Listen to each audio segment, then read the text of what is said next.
How do Republicans from your party respond to what's being handed out here? It's a lot. It's a lot of goodies.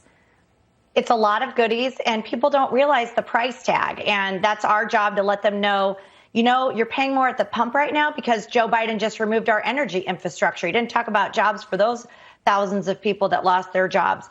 You're going to be paying more and more and more as you go forward. It sounds great, but the price tag for Americans, people who have pensions, people who are on the stock market, if this capital gains tax goes through, it will bankrupt this country, and we'll be paying for this for generations to come. And I think it's interesting that they have child leave in there as infrastructure, Martha, because what about the women who are losing jobs right now because they haven't gotten kids back to school?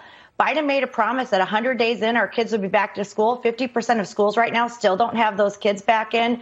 They want to give free 2-year college to kids at the community college level. What about the K through 12 kids that are losing so much in education, that have lost to this pandemic? So I think their priorities are wrong. And again, the $6 trillion price tag, people are looking at the goodies and they don't realize how much it's going to cost them in the long run.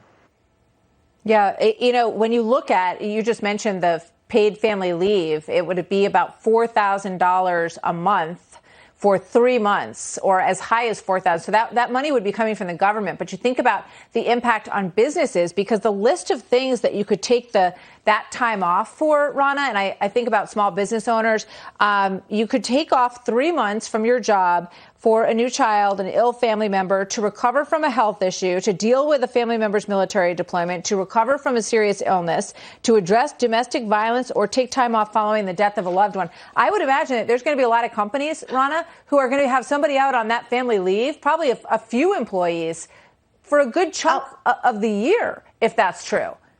Absolutely. I mean, this is going to bankrupt small businesses. We always think of corporate America as this big, giant, monster that can take on these costs. But it's really the small business owners who've been so hurt by the pandemic to begin with.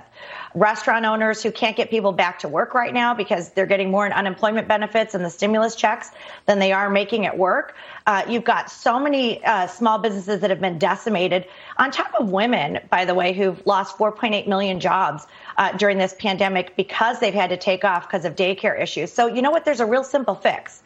Get our kids back in school, get our economy open, and then a lot of these things will take care of themselves without government intervention and taxpayer dollars.